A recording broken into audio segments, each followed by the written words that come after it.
Assalamualaikum warahmatullahi wabarakatuh. Kami dari kelompok 6 SAPPKC akan memaparkan hasil proyek RBL kami yang berjudulkan Konversi Energi pada Peristiwa Gerak di Bidang Miring dan juga Bidang Lengkung. Sebelumnya, izinkan kami untuk memperkenalkan diri. Saya Fauzia Mulia Rahma, NIM 199232116. Saya Fartindra Bani, NIM 199232117. Saya Zazkria, NIM 199232118. Saya Faisal Abdurrahman Hakim dengan NIM 199232119. Saya Andina Rahmadewi dengan NIM 199232220. Saya Almira Rahma Merdiani dengan NIM 199-23221. Saya Rahmania Fornanda, NIM 199232222. Selamat menyaksikan.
Kami dari kelompok 6 akan mempresentasikan hasil pengamatan dari percobaan konversi energi pada peristiwa gerak di bidang miring dan lengkung.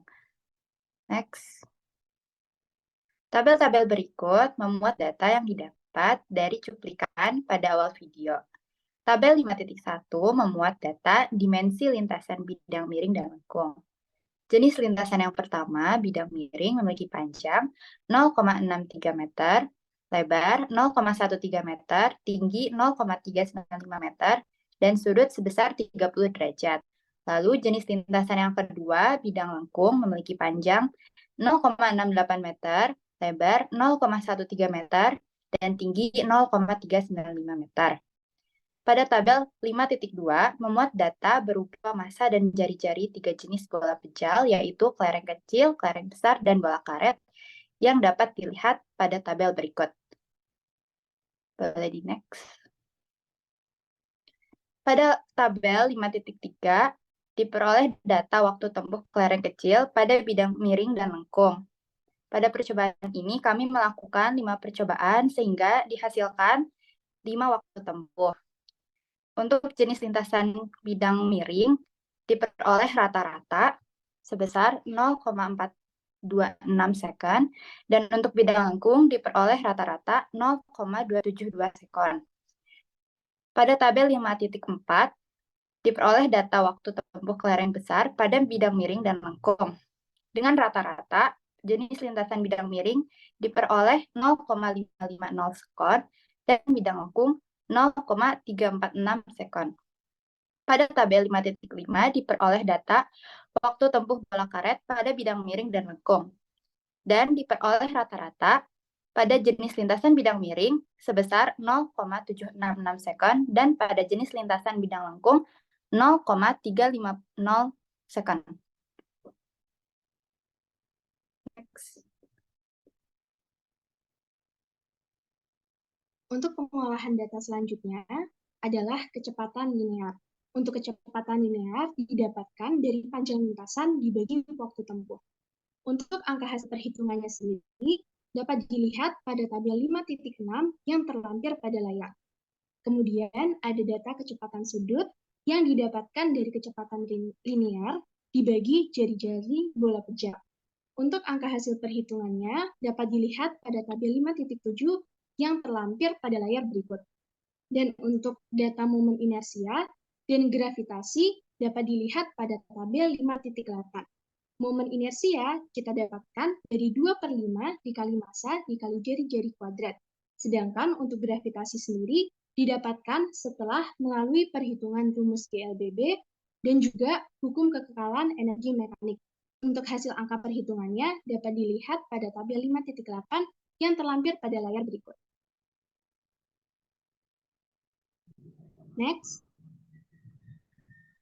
Oke, untuk data selanjutnya di tabel 5.9 data konversi energi potensial dan kinetik dapat dilihat bahwa kelereng kecil, kelereng besar, dan bola karet memiliki energi mekanik yang berbeda sesuai dengan berat masing-masing, yang mana energi mekanik didapatkan dari energi potensial awal ketika benda berada pada titik awal dengan ketinggian awalnya pula.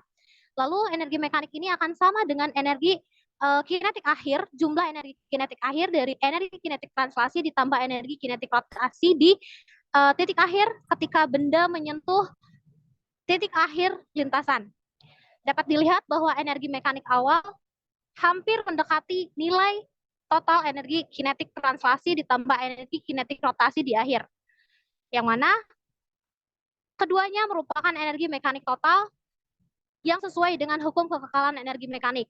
Akan tetapi pada percobaan kali ini tidak melakukan variasi ketinggian sehingga pada kedua jenis lintasan, jenis bidang lintasan tersebut tidak dipengaruhi atau tidak berpengaruh pada hukum kekekalan energi mekanik karena ketinggiannya pun sama. Boleh next.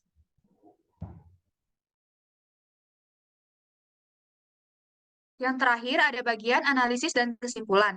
Yang pertama, bola yang bermassa ringan mempunyai waktu melewati lintasan yang lebih cepat dibandingkan dengan bola yang bermassa berat. Kedua, urutan bola melewati lintasan dari yang tercepat hingga yang paling lambat itu kelereng kecil, kelereng besar, bola karet. Ketiga, bola yang dijatuhkan pada lintasan melengkung mempunyai waktu yang lebih singkat dibandingkan dengan lintasan miring. Keempat, percobaan ini membuktikan hukum kedua Newton, yaitu kecepatan berbanding terbalik dengan massa. Artinya, semakin besar berat suatu benda, maka semakin kecil kecepatan benda tersebut. Begitu pula sebaliknya. Yang kelima, benda yang massanya lebih besar mengalami gaya yang lebih besar dibandingkan dengan benda yang bermassa lebih ringan. Hal ini sejalan dengan hukum kedua Newton, yakni di mana besar gaya akan sebanding dengan massa benda. Keenam, bola pada lintasan melengkung mempunyai efek gravitasi yang lebih besar dibandingkan pada lintasan miring sehingga waktu yang ditempuh lebih cepat.